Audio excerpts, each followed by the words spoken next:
What is happening, everyone? Welcome back to a brand new episode, this time from Syria, starting the Syrian journey here at the ancient city of Maaloula with bells ringing in the background all throughout. I waited for them to stop so I can do the introduction, but they're not stopping, they're going continuously. I'm gonna turn the camera around so I can show you guys the landscape, the beautiful rocky landscape with a couple of Christian churches here. We have an Orthodox one right here and then a Catholic one, which we're gonna visit here in a little bit. But check out the landscape surrounding it. That's what makes it super intriguing. But the churches as well. The population in Maaloula speaks Aramaic here, which is an old language that most of us know that Jesus spoke back in the day. So yeah, most of the locals speak it, but they speak Arabic as well. And also another interesting part is that a lot of people don't associate Syria with having a Christian community, but yeah, they're all throughout, and this is just an outstanding location. Now starting off in Damascus because we're taking a different path, but yeah, at one point we're gonna go in Damascus as well, and I'm gonna show you guys. But yeah, we're going up north right now to Krak Chevalier in Al Wadi, which most likely is gonna be in a further episode. But the hotel here in Maaloula completely devastated. They used to have a hotel with a swimming pool. A lot of people came in the summertime here because the temperature is a little bit chillier than the rest of Syria. But yeah, a lot of battles took place here back in the day, and a lot of people left, and some of them start coming back, and so on and so on. But yeah, the bells non-stop.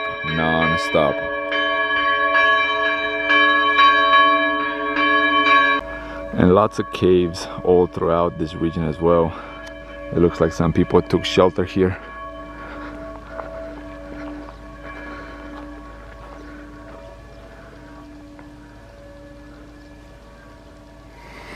Yeah, intriguing, no doubt. And the landscape surrounding the city of Maaloula, dry as it can be, but heading up north near homes near Aleppo, near Al Wadi, a different landscape, more greenery will pop up. So inside the church, which is considered one of the oldest churches here in Syria, yeah, originally this was used as a temple. And when everything was converted to Christianity back in the day, this was converted as well in a church. They have some beams here, which we were told that it's cedar from Lebanon. And when they examined it, they could tell that this church is almost 2,000 years old.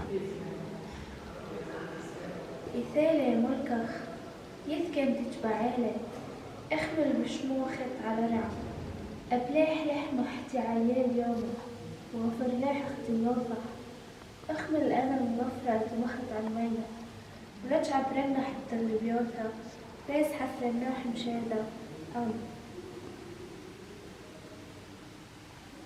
So this icon right here is another version of the Last Supper. A little bit different than the Last Supper that we know that Da Vinci pictured.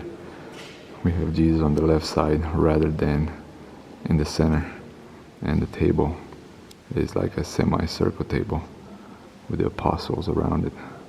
Yeah, quite interesting. And also another icon here which looks like the faces were removed. A quick walk towards some of the tombs here, but we're taking a different type of path. We're going through a small little canyon. Check this out. Super cool. This was actually illuminated back in the day, as you can see.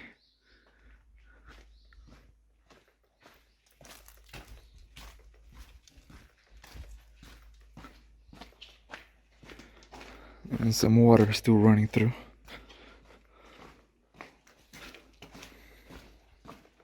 Not sure if these are tombs or not, but more holes all throughout. Check this out. Yeah, this place is all covered. I asked our guide how many tombs, how many caves do people think they're in this region, but no one knows for sure because there are hundreds all throughout. Superb how everything forms here. It looks like a big pot.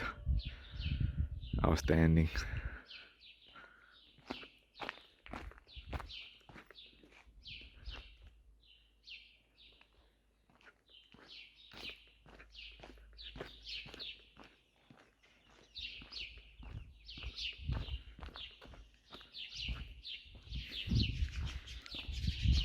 So in this tomb here we have an apricot tree. Check this out.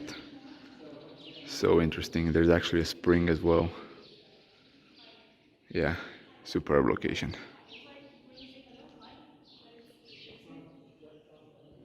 And the view of the church from one of the terraces. Superb. Again, the location of the city itself is just outstanding. I mean, there's a lot of stories as well here that go with the little canyon, with the cave here. You know, there's quite a few things that, you know, you can go back in history and kind of tie them up with different stories as well from different religions and so on. And a quick view inside the church.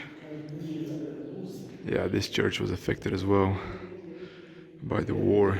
This wall here collapsed entirely, but now it's been refurbished and it looks like AC was added as well.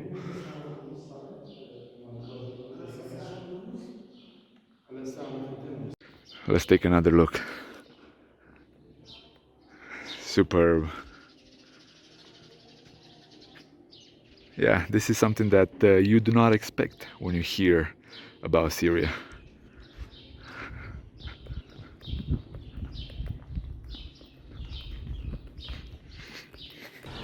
And back down in the city, a view of the rocks with the churches. Yeah, quite outstanding, the location indeed. So we're officially kind of done with the Maaloula and heading up north to Crac de Chevalier. It's gonna be like a 2-hour ride from here. So yeah, we're gonna try to film something along the way. If not, we're gonna continue with more of the sites there. But just some FYI regarding Syria in general. Right now, kind of the only two options that you have is coming from Jordan or coming from Beirut like we have. And you have to go through a tour operator in order to do all the visas, you know, connect you at the Ministry of Tourism, so they can do the letters. For Palmyra, which we're going to see the ancient site of Palmyra, you need a permit, which is separate from everything. Yeah, it's not the easiest thing to go through, but and it's costly as well. But yeah, it's something worth it. I mean, it's a unique place, a lot of tourism back in the day, but when everything, you know, the crisis started, as they keep saying here, you know, they keep referring to it as the crisis. Yeah, things changed completely. They used to have like 8-9 million tourists every single year, but things kind of slowed down, and for like what, 8-9 years was a complete halt for tourism here in Syria. And the glance from downtown Maaloula, if I can put it that way. That way we can see all the rocks. Superb. And of course the pictures of the president. Everywhere you look, everywhere we've been so far in Syria, you'll take a glance at some of his photos. But beautiful, yeah, superb. Definitely have Maaloula in your plan if you do happen to come to Syria.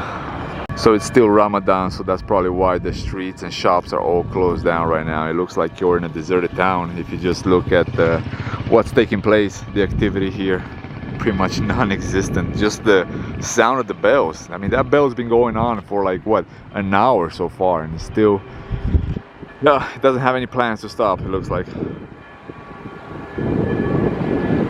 As for supper, it's gonna be lamb kebab. The kebab is somewhere here. And check out those big onions. Yeah, it looks like a pizza on top of kebab.